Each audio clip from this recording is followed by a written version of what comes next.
Dios te bendiga, amado hermano y amigo que nos escuchas a través de este medio tecnológico. Te habla tu hermano Magdiel Narváez, transmitiendo desde casa de mi suegro, juntamente con mi esposa que se encuentra por aquí, Zaira, para traer una palabra de aliento y de esperanza a todos los que estén conectados en este momento, juntamente con la página de El Sendero de la Cruz. Tuvimos un pequeño percance en la parte técnica, pero ya para el jueves lo vamos a corregir. No obstante, estando aquí ya nosotros en el día de hoy, podemos compartir esta palabra que el Señor ha puesto en mi corazón. Y esta palabra va a estar ubicada en el Salmo 42, los versos del 1 al 5 del Salmo 42. Y este salmo lo hemos titulado, el mensaje de esta hora, un cántico en la distancia. Bien. Los salmos son cánticos, poemas, oraciones que el pueblo de Israel redactó dependiendo de la experiencia de vida que le tocara vivir. Algunos son de júbilo, de clamor, de alegría, de alabanza, y otros son cánticos de tristeza, de lamento, de juicio, pues son escritos en el exilio o post-exílicos. El salmo que hemos escogido, que es el Salmo 42, tiene en su peculiaridad que dentro de él está la historia de un personaje. Y esto no es típico en los salmos, pero en este salmo se puede extraer. Así que nosotros lo que vamos a hacer es que vamos a extraer del Salmo 42 el personaje que está allá adentro, porque ese personaje de ese salmo tiene mucho parecido con lo que nosotros estamos viviendo hoy a consecuencia del coronavirus.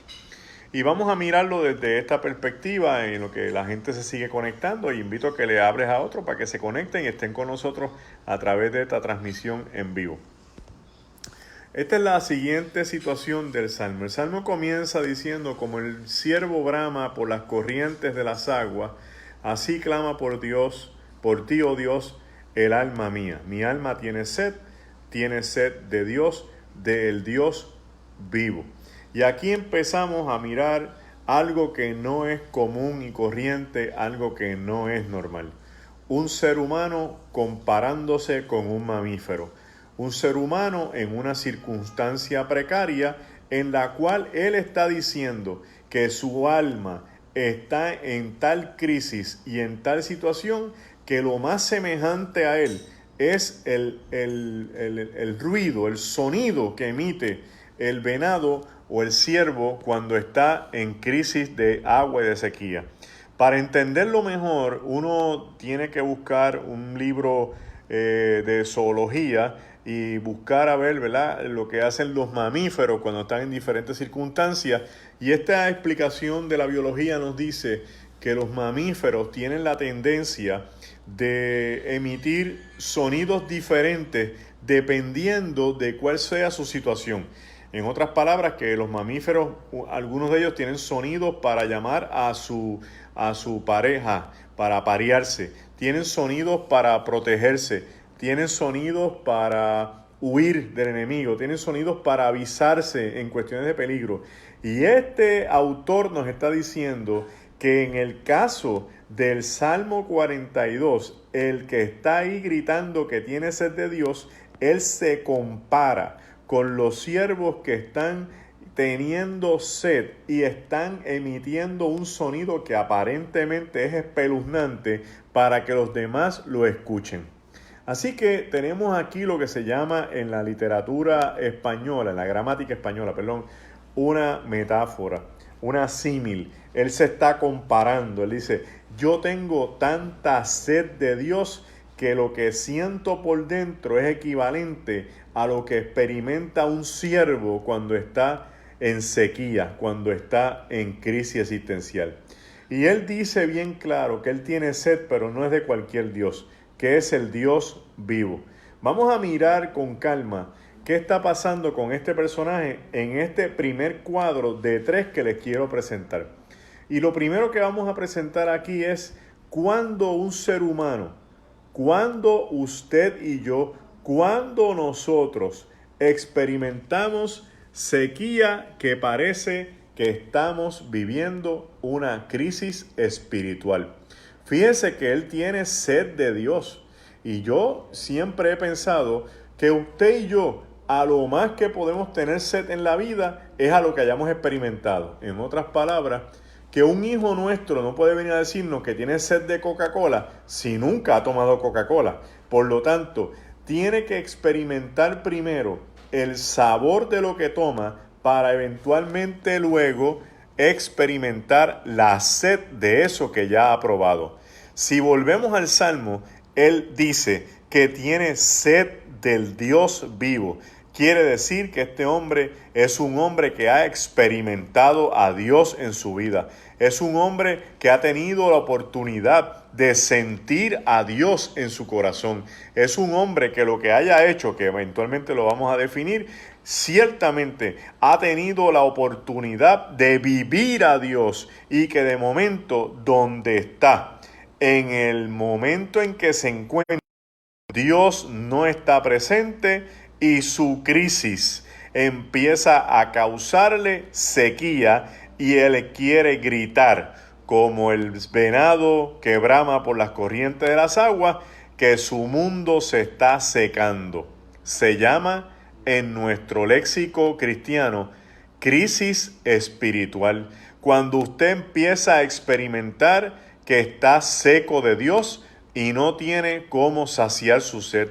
Cuando usted empieza a vivir la experiencia que Dios usted no lo siente, que Dios usted no lo escucha, que usted cree y padece y piensa que Dios se ha alejado de su vida y que las cosas que tiene cercanas a usted no le pueden saciar esa sed, que usted necesita encontrarse con Dios para experimentar un Dios que le pueda producir en el corazón ríos de agua viva, experiencia de satisfacción, gratificación al cerebro, que le pueda producir la alegría de saber que Dios está presente. Y uno tendría que preguntarse cuándo es que nosotros los cristianos estamos en este tipo de crisis donde a veces queremos hacer ver que Dios no está presente. Pues mire, cuando las circunstancias son adversas, cuando lo que nos pasa y lo que vivimos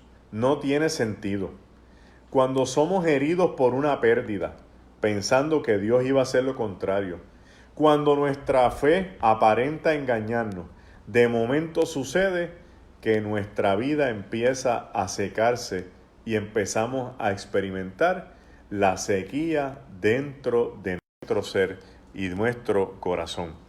Cuando hay sequía, hay crisis espiritual. Cuando hay crisis espiritual, entonces produce crisis emocional. Lea el Salmo 42 para que usted vea que hay unos textos que nos van a decir que este hombre está experimentando una crisis espiritual que le está estrangulando su mundo emocional y lo lleva a una segunda crisis. Cuando dice, son mis lágrimas, mi pan de día y de noche. Y también dice, me acuerdo de estas cosas, de cómo yo llevaba a la multitud entre cánticos de júbilo y de alabanza a la presencia de Dios. Este hombre nos está diciendo que no hay forma de estar tranquilo, porque de día y de noche él lo que tiene es un llanto constante. Este hombre lo que nos está diciendo es que no puede estar feliz ni alegre por lo que está experimentando. Y que a duras penas lo que lo alivia un poco es que se agarra del recuerdo de las cosas que vivió, de las cosas bonitas y agradables que hizo para el Señor en su día cuando podía ir al templo. Fíjese qué cosa interesante, que nosotros los seres humanos de momento caemos en estas trampas emocionales. ¿Cómo un ser humano llega a esta crisis? Porque usted le da a un psicólogo, a un psiquiatra, esta lectura de que son mis lágrimas de día y de noche y le va a decir, usted está en depresión y tiene que tomarse un antidepresivo. Pero en este tiempo no hay antidepresivo. Aquí no hay Zoloft, aquí no hay Prozac, aquí no hay Lexapro, aquí no hay nada de eso. Esto es a pulmón limpio. La pregunta es, ¿cómo uno llega ahí? ¿Cómo uno llega a secarse espiritualmente y después a vaciarse emocionalmente. ¿Cómo es que la vida me atrapa de tal forma y manera que esta es la situación que me lleva a un cautiverio emocional y vivencial? Bueno, pues en conversaciones con mi esposa Zaira, que sabe de estas cosas un poco más que yo, pues he aprendido que el cerebro humano tiene unos neurotransmisores necesarios para la vida y para el mundo de la felicidad, que producen alegría, entusiasmo, satisfacción, gratificación, entre ellos los que me acuerdo, de la endorfina, la dopamina, la serotonina. Pero cuando el cerebro empieza a cuestionarse lo que le está pasando en su vida y empiezan las preguntas circulares, las preguntas obsesivas, donde usted se siente que no tiene salida y empieza a preguntarse cómo voy a salir de esto, cómo voy a ayudarme, quién me va a ayudar, dónde está mi ayuda, y esa pregunta sigue dando vuelta en el cerebro, todos esos neurotransmisores de la felicidad y de la alegría se consumen y consumen la gelatina que cubre las neuronas, logrando producir pequeños cortocircuitos en su cerebro que le van a llevar a la falta de descanso, al insomnio, al desánimo, a la irascibilidad, al desespero, a la ansiedad, y cada vez va a aumentar y va a aumentar y va a aumentar hasta que usted se consume. Cuando usted llega a ese nivel, usted está en una depresión severa. Ya usted no puede pensar, ya usted no puede tomar decisiones, ya su vida está en un cautiverio destructivo porque usted está pasando por algo que no lo puede solucionar con sus manos y que su cerebro está tratando de enviarle los mensajes adecuados y correctos sobre el problema, pero usted no tiene cómo combatirlo para sentirse en un balance de intereses. ¿Hay algún momento en la vida donde tú y yo hemos pasado por todo este proceso? Hay un momento en la vida donde tú y yo hemos estado mirando a la distancia nuestros problemas y estamos viviendo las decepciones de no tener las respuestas a nuestros problemas, la incertidumbre, la ansiedad por el mañana, el elemento de las crisis existenciales. Y como bien han escrito algunas personas, estos procesos pueden llevarte a situaciones somáticas donde tú traspasas lo que te está ocurriendo en el cerebro a nivel de tu cuerpo. Y nosotros en casa, cuando hablamos de esto, de las experiencias psicosomáticas, tenemos que entender y tener cuidado, por lo que he aprendido, que muchas de las situaciones físicas de los seres humanos, por no decir casi todas o por no decir todas, empiezan en las crisis emocionales que tenemos nosotros, que se transfieren, porque los traumas de tu vida tú los experimentas en todos los aspectos que tú puedas vivir, espirituales, emocionales, físicos, mentales y hasta sociales. Este hombre, hasta ahora, donde lo tenemos, con una crisis espiritual, con una crisis emocional, está en la desesperación, angustia. Hago un paréntesis para enviarle un abrazo a nuestra hermana Provi Muñoz, que me acaba de escribir a través de este medio que su esposo ha fallecido. Hermana, estamos contigo, el Señor es tu paz. Abrázate a Él Todopoderoso. No dejes que las voces disidentes te confundan. El Señor está contigo y traerá consuelo a tu vida. Al finalizar de esta predicación, te pondremos en oración para que el Señor te acompañe en este tramo tan difícil. Tenemos este hombre en crisis espiritual, tenemos este hombre en crisis emocional. Y ahora, cuando la gente te ve en crisis espiritual y en crisis emocional, ¿sabes lo que pasa? Entras a lo que se llama crisis social. Fíjate como él dice en el texto, y se reúnen contra mí todos los días a decirme, ¿dónde está tu Dios? Porque hay gente que está cerca de este hombre para mofarse de él y decía, Dios, el Dios tuyo no era el Dios de Israel. Oye, ven acá, el Dios tuyo no vivía en el templo de ustedes allí en Jerusalén. ¿Y qué les pasó? que de momento se acabó el templo y la ciudad y ese Dios nunca salió a defenderlo, ese Dios se fue corriendo, ese Dios existe de verdad. Y viene la humillación. ¿Sabes por qué? Porque siempre vamos a tener gente cerca de nosotros que va a estar con el ojo puesto a ver cómo tú reaccionas en los momentos de crisis, a ver cómo tú reaccionas en los momentos de angustia y en los momentos de ansiedad. Hay gente cerca de nosotros que quieren saber si tú eres capaz de seguir adorando, alabando y cantando a Dios, aunque las circunstancias sean las contrarias. Y ese es el momento donde los creyentes tenemos que crecernos. Ese es el momento donde los creyentes tenemos que levantarnos y demostrarle a todos los demás que yo no le sirvo a Dios por las bendiciones que Él me pueda dar, que yo no le sirvo a Dios por los beneficios que Él me ofrece, que yo ni siquiera le sirvo a Dios por las promesas que me ha hecho, que le sirvo porque Dios me amó primero y que si estoy vivo es porque Él le ha tenido la misericordia de tenerme vivo. Lo que me pueda pasar en la vida siempre va a ser pasajero, incluso la muerte, porque la muerte no es un estado permanente, es un pasaje de esta vida a la otra.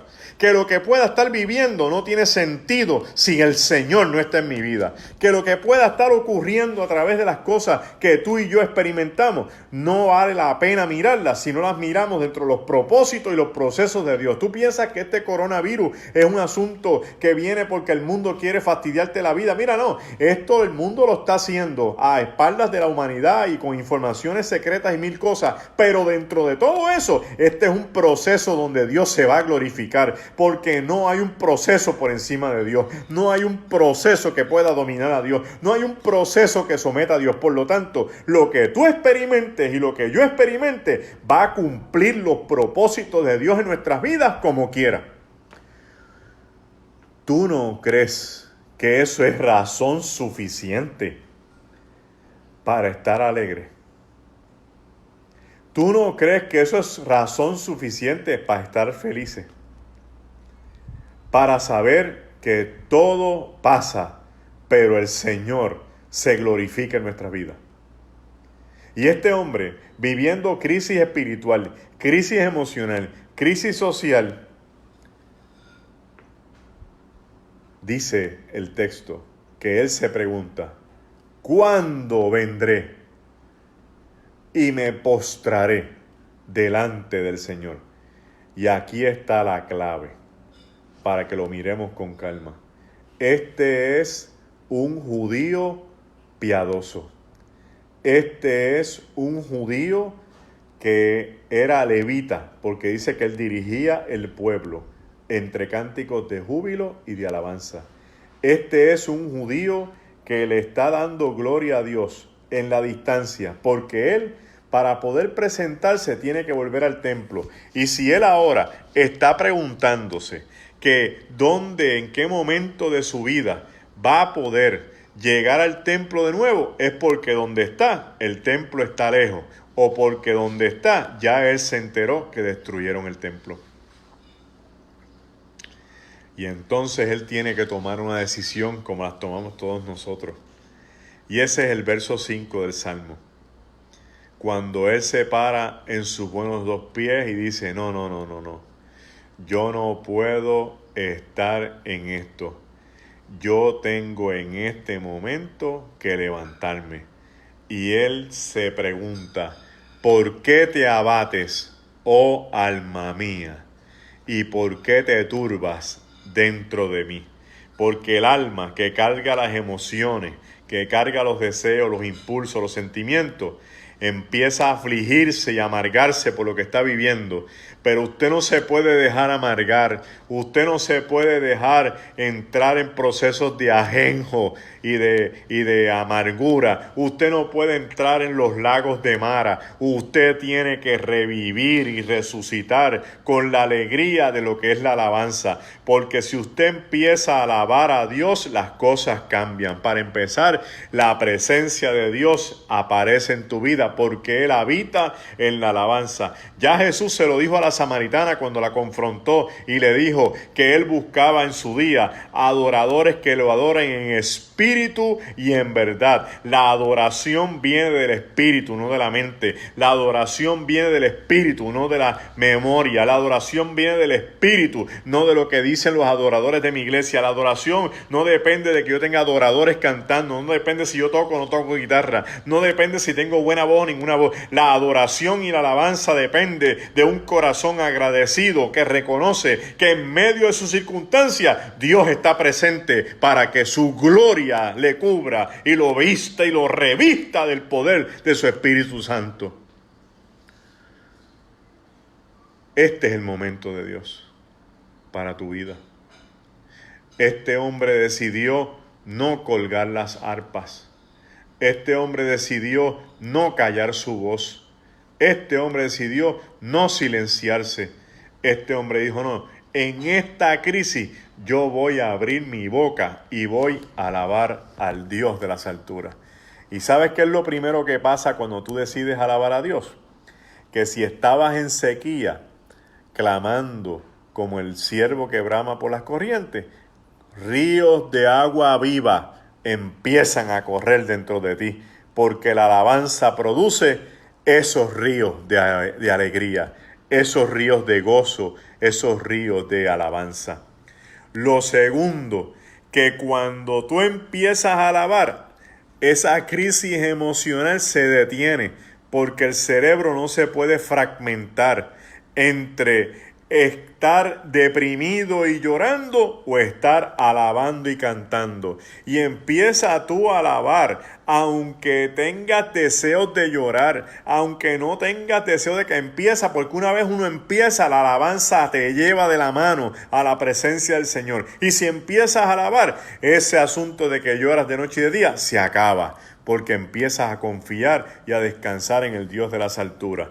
Tercero, no solamente eso, sino que cuando tú empieces a alabar, el rostro empieza a reflejar lo que está pasando en el cerebro, porque el cuerpo es un espejo que refleja lo que está en el alma. Y si empiezas a alabar a Dios, te empiezas a alegrar. Y entonces no tiene que nadie reunirse delante de ti a decirte dónde está el Dios tuyo. No hace falta, porque cuando te vean riendo, lo que van a decir es, pero este está loco, pero esta está loca.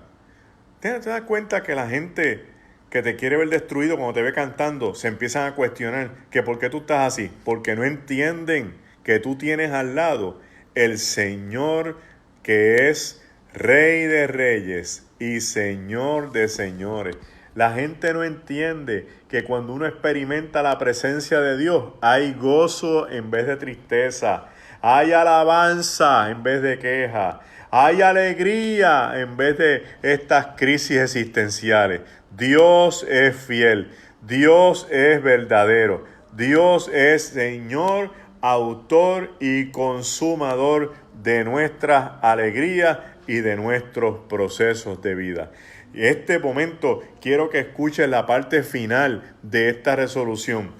Fíjate, este hombre, sus peticiones pudieron haber sido que Dios lo saque del cautiverio, que Dios lo lleve de nuevo a Jerusalén y que Dios le permita ver el templo. ¿Sabes de cuántas de esas peticiones Dios le contestó? Ninguna. Ni salió del cautiverio, ni volvió a Jerusalén, ni vio el templo, porque el cautiverio iba a durar mínimo 70 años y Jerusalén lo iban a construir mucho tiempo después. Esdras y Nehemías.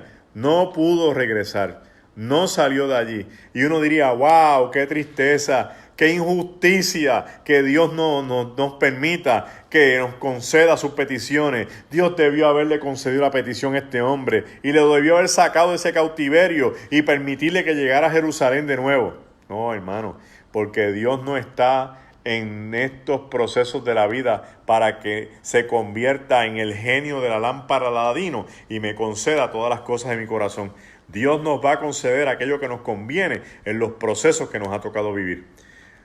Y la pregunta aquí es, hermano, ¿y si Dios no le contestó esas peticiones? ¿Qué le ofreció? Porque lo lindo de Dios es que Dios siempre ofrece algo. Dios siempre tiene algo que darte. Dios siempre tiene una bendición que te cubra.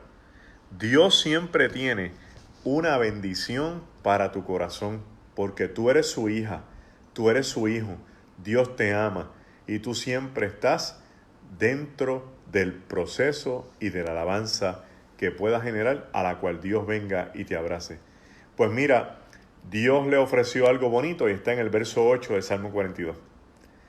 Porque dice, de día enviará el Señor su misericordia. Mire qué clase de regalo le está haciendo el Señor a todos los que estamos sometidos en el proyecto del coronavirus. Estamos en nuestras casas. Pues mira qué lindo el Salmo 42, verso 8. De día el Señor nos enviará su misericordia. Ya no al templo, ahora a las casas, porque ahí es donde estamos.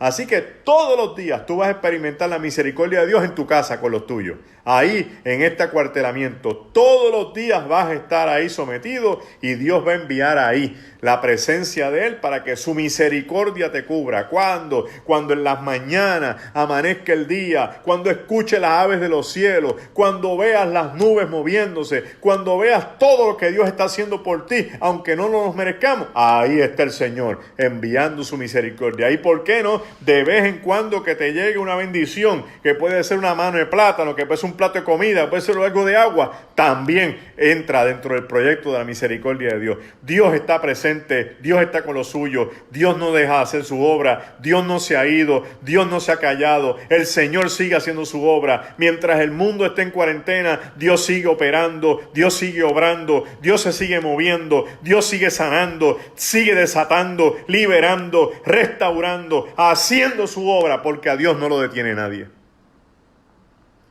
De día enviará el Señor su misericordia. Y de noche, porque también la noche está incluida, esto es un package all inclusive. Su cántico estará conmigo. Cuando uno traduce el hebreo al español, la palabra cántico que aparece ahí se refiere al cántico que se usa para dormir los niños. Eso se llaman las nanas. Yo no sé usted, pero abuelita tenía un sillón de madera. Y cuando querían dormir a mi hermano menor, Ariel, que yo le llevo 5 años, abuela se lo enganchaba en los brazos y empezaba a mover el sillón. Y empezaba a cantar, ay turulete, ay turulete.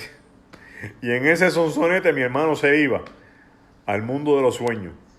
En ese vaivén del sillón. ¿Tú te imaginas que Dios lo que nos esté diciendo en esta noche, en esta tarde sea, quédate tranquilo que esta noche te voy a mecer, para que pensando en mis promesas, para que pensando en mi palabra, tú puedas conciliar el sueño y las preguntas circulares mueran dentro de este proyecto de presencia del Dios de las alturas.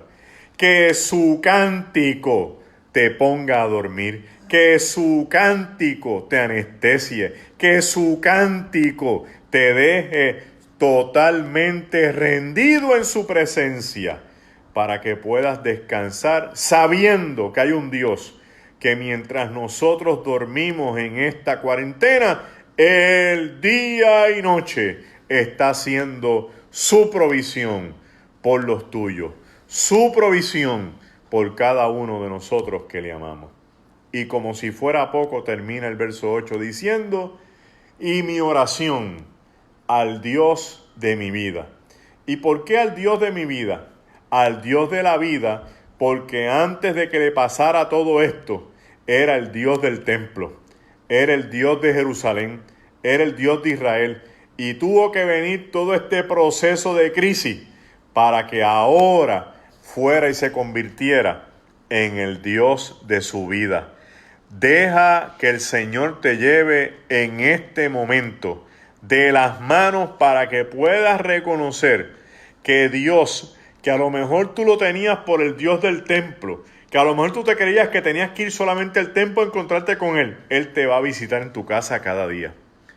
Permite que su misericordia te abrace, que su cántico te duerma y que tu oración sea ahora a ese Dios personal que se te aparece, a ese Dios personal que deja de ser un Dios de religión para convertirse en un Dios de experiencia. Amado hermano, hermana, amigo, amiga que nos escucha en esta hora, te regalamos esta palabra desde la Iglesia Cristiana El Sendero de la Cruz y sus pastores, Elizabeth y Mauricio Guidini. Este que te habla, tu hermano Magdiel Narváez, junto con mi esposa Zaira Díaz, quienes de parte del Señor te deseamos que su misericordia te alcance cada día, que su cántico te abrace en las noches y que Dios se convierta del Dios del templo al Dios de tu experiencia.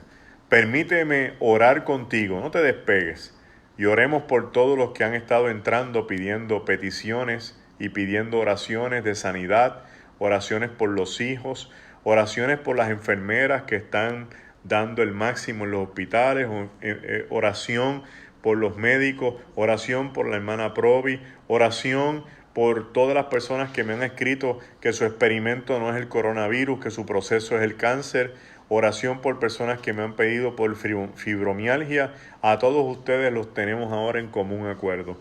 Padre, en el nombre de Jesús, el poder de tu palabra se desata en esta hora, creyendo fielmente que lo que tú has prometido se habrá de cumplir y que una de las grandes señales de los que siguen en tu nombre y son tus discípulos es que oremos por los enfermos y estos sanarán. Yo declaramos en este momento, todos quedamos de acuerdo, que el poder de tu palabra y tu Espíritu Santo sana cada enfermo, que puede sanar cualquier situación de vida, que sane el cáncer, la fibromialgia, que sane las condiciones de la mente, las condiciones de la espalda, las condiciones del corazón, las condiciones críticas de todo lo que tiene que ver con los sistemas nerviosos, con la sangre, los hígados, los corazones, los intestinos, las vesículas, los riñones, las piernas, los brazos, la mente, el cerebro, los ojos. Que bendigas nuestra gente en el servicio público, que bendigas las enfermeras y los médicos que están trabajando brazo a brazo en este proceso en Puerto Rico,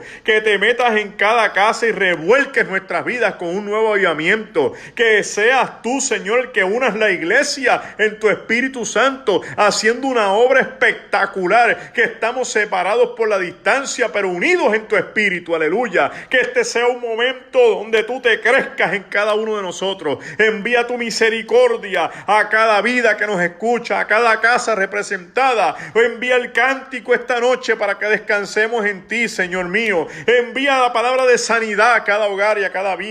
Envía la palabra de liberación a cada persona atada. Envía la palabra de salvación a cada persona que se está en este momento reconciliando contigo. Y permítenos, como este hombre, experimentar que en la sequía hay un río de agua viva que viene de camino, que en la angustia emocional hay un cántico que nos va a hacer la diferencia, y que en la soledad de nuestro espíritu tu presencia poderosa nos abraza y nos redime.